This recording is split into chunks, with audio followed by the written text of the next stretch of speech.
Shanahan offense, when you think about LaFleur, you think about what the Dolphins are doing.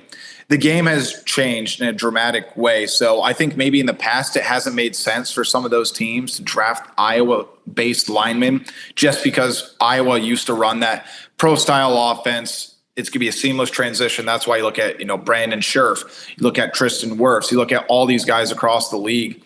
I think if there was a year for like a LaFleur offense or a Shanahan-inspired offense to get a guy out of Iowa, I think it's going to be pretty seamless transition. Niners took a big dude out of Iowa. Connor Colby, 7th round, pick 249, 6'6", 309, a guard, Iowa fan growing up, a 4-star recruit. David Eickholt covers Iowa for Hawkeye Insider. That's 247 Sports. Great coverage there.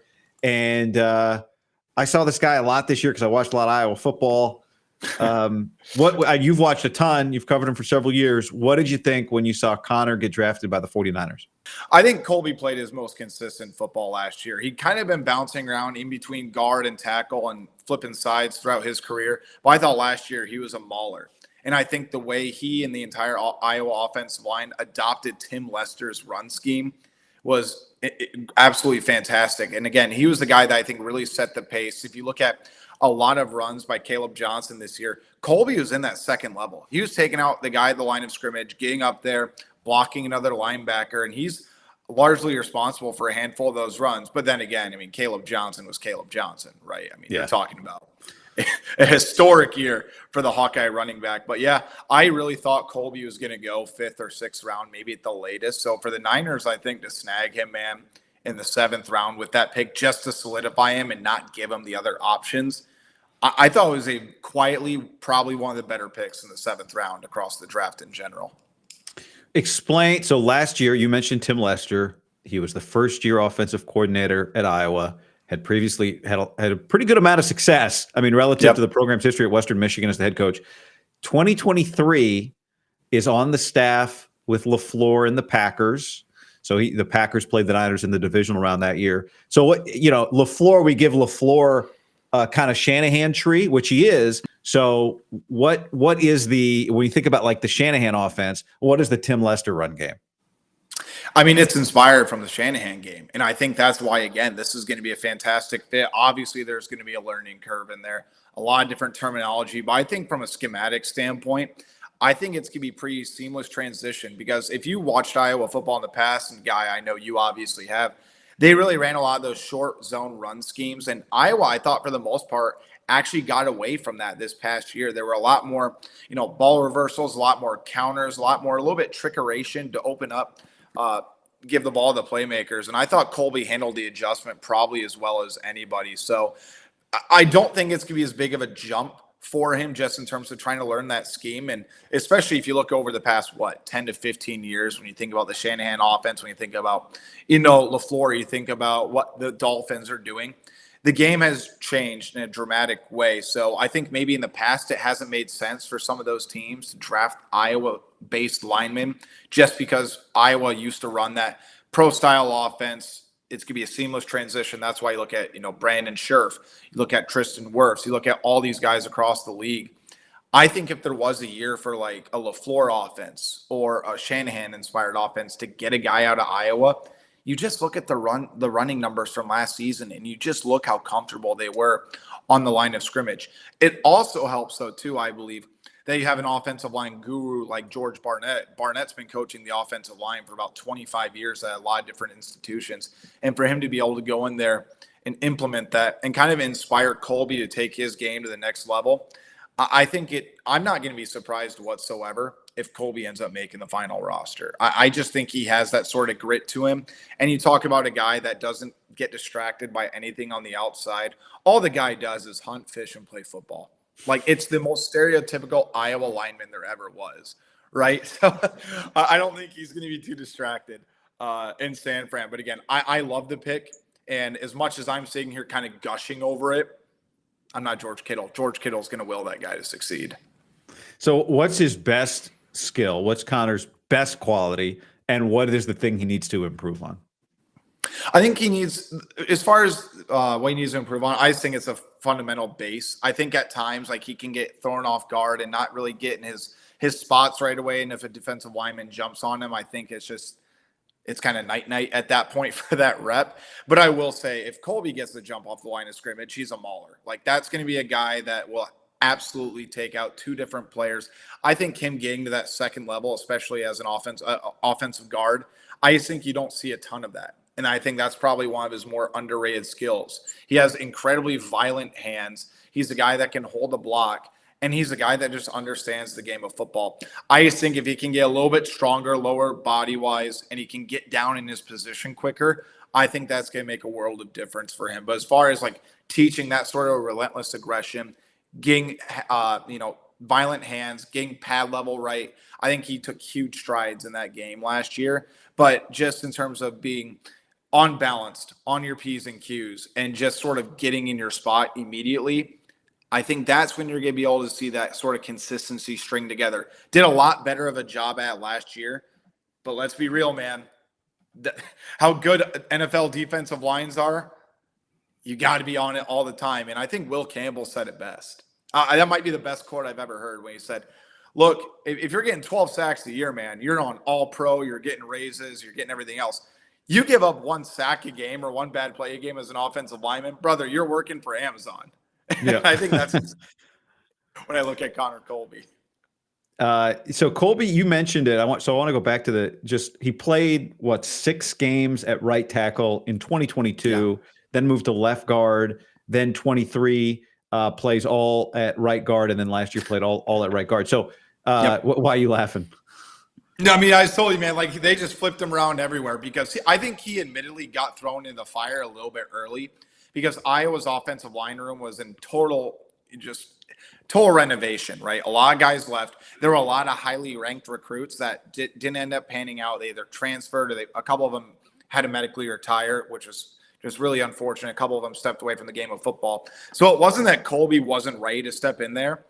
But, man, like he was very raw when he was going in there. And I do think that having that positional versatility and at least the baseline knowledge of how to play those positions will help him out.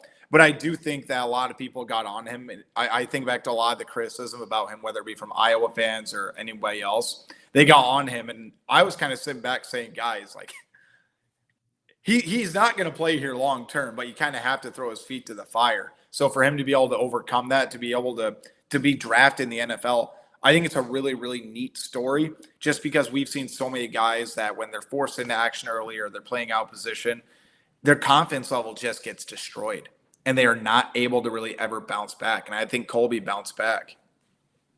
It really, I mean, we're in the era, the post-COVID era where you got plenty of players who played 5, maybe 6 years of college football. Mm-hmm. To have 2,800 snaps in just 4 years there can't be a lot of guys that played 20. Now there are plenty of guys that played 2,800 snaps because of 5th year. Yep. But to do it in 4 years of football, basically a 4-year starter on the offensive line, he played 632 snaps, 714 snaps back-to-back years, 743 snaps last year. And I think you mentioned it, you know it really well.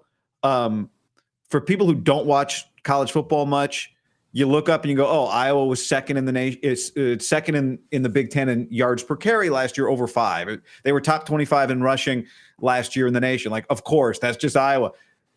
It was a very different Iowa offense last year. I know you hit on it, but just kind of drive home for people the fact that they ran for over 5 yards a carry while basically like playing 5 different quarterbacks. They had a ton of injuries. So it was very different. And to run at that rate when you had that many issues at quarterback, I know I'm saying 2 different things because that's impressive, but that kind of feels like old Iowa. But it wasn't old Iowa. Just can you drive that home for people who maybe don't watch college football or watch Iowa much?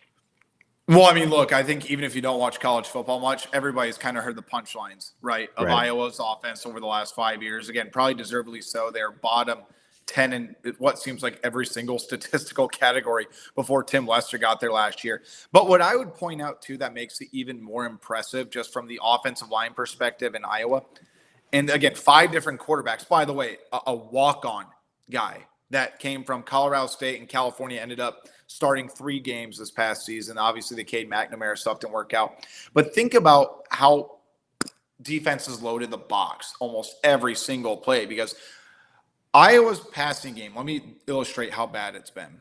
It was 122nd last year in passing yards. Jacob Gill was Iowa's leading wide receiver, right? He had 411 yards. Iowa had not had a wide receiver go for more than 411 yards since 2019 when Emir Smith-Marset did that, and he had 722. Wow. Iowa has not had an all-conference wide receiver, first, second, or third team, since Marvin McNutt back in 2011. Teams load the box against Iowa. So for Caleb Johnson to have the year he had, running back of the year in the Big Ten, scored a touchdown in every single game. It's difficult on the running back to be able to make those plays when the box is loaded like that.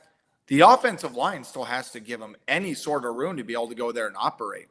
And Colby was a massive, massive part of that. So I think if you're looking at Colby, you're kind of analyzing his game. Just look at the way teams, just the percentages of how teams load the box against Caleb Johnson in Iowa, and look at Caleb Johnson's explosive run rate and how consistent they were. Like you mentioned, 5 yards a carry. Kirk Ferentz has described that as championship level run game. Well, I'll tell you what, if they had a below average passing game, they probably would have been 10-2, 11-1 last year. But then again, the defense wasn't what it was supposed to be, but that's another story. But yeah, man, I mean, Iowa's offense has been really just historically awful, I think, over the past at least 3 seasons. Quarterback play has been a huge issue. So for Iowa's offensive line to sort of get that consistency, to be able to go out there and do what they did, it's incredibly impressive. And again, Connor Colby was a major part of that. That's why Iowa has had to hit the transfer portal for some big-time guys. They got Bryce George from Ferris State, who I think is going to be a potential borderline NFL guy next season. Would have been a Power 4 player had he not blown out his knee his senior year in high school. So, I mean, again, that just shows you the value that he brought to that table. And again, to do it against a legitimately really good defensive conference like the Big Ten, it is really, really impressive. I'm a Tim Lester guy. I'm pretty bullish on the Iowa pass game this coming season. Are you? Am I crazy? I'm more worried about the defense than I am. I'm not talking about defense. Forget about defense for a second. Are they going to be able to throw the ball this year? Yes, with Mark Gronowski, yes. Yeah. I mean, they got a guy with 10,000 career yards. I mean, he's probably one of the most decorated quarterbacks in the history of the FCS. I think it's going to translate well. Can he stay healthy? We'll see. But then again, it might not all rely on him.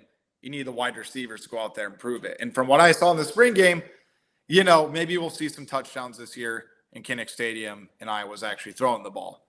I'll tell you what, you think Iowa gives ovations to Torrey Taylor and the punter? Just you wait till they throw a red on a fade route from 15 yards out. It's going to be bonkers. I can't wait, man. That place is that. I mean, for people who I haven't been actually. I didn't get to go last year. I did have you mentioned Jackson Stratton, the quarterback's first start. Yeah, one of his starts at Maryland. I was there for that, but for a home game, that has to be one of the coolest. Let's get you out for a night game this year. Look at the God. schedule they got this year. They got Indiana, Oregon, and Penn State all at home. Are any of those going to make the Big Ten? Get out here, guy. I don't think Penn State. I don't know if that's going to make I don't know if I'm getting that at the Big Ten Network. Penn State at Iowa at night. That feels like an FOX. Is that a Saturday? Do they play any Friday night home games this year? I think they're going to have one. I would need to double check the schedule. Honestly, man, between the basketball portal, my brain's been so jumbled with everything. Yeah, no, it's fine. I've got the check that. I've got the Big Ten schedule here, but that's we can offline that conversation. We'll have to get you here, though. Oh God, I would love to be there. That place just looks like an absolute. I mean, the whole thing. Let's Plus see. The wave too. I mean, Oregon at home. Honestly, Minnesota at home is a good game. The home schedule in league play.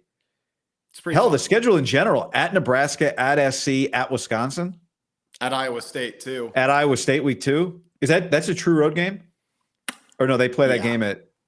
No, it'll be a true road. I mean, they'll play it in Ames, but it'll be bonkers. Yeah. It'll be. But did they play that game at? I guess that was a home game for Iowa last year. They didn't have to play that game at Arrowhead last year. Correct. Yeah. Yep. I think they played. They played K. I think they played K State.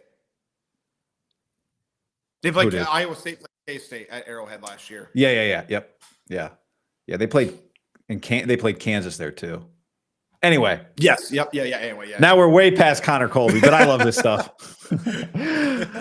David, appreciate it, man. Thank you. Hopefully I'll see you this football season. We'll have to make it happen, man. I appreciate you having me.